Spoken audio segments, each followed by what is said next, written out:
At Washington State University, we're helping small rural schools convert to solar power.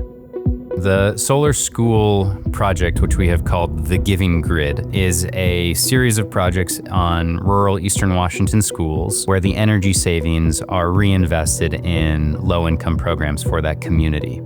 In short, there is state money available, there was a need, and what we did was we connected those two to create a product and a program which generates value to the communities broadly.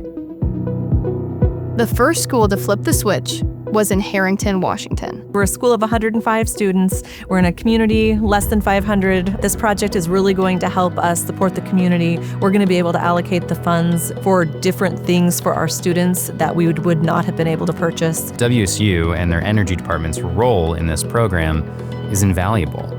They are the team that's taking the vision that the legislature has and turning that into reality. Our impact goes beyond numbers.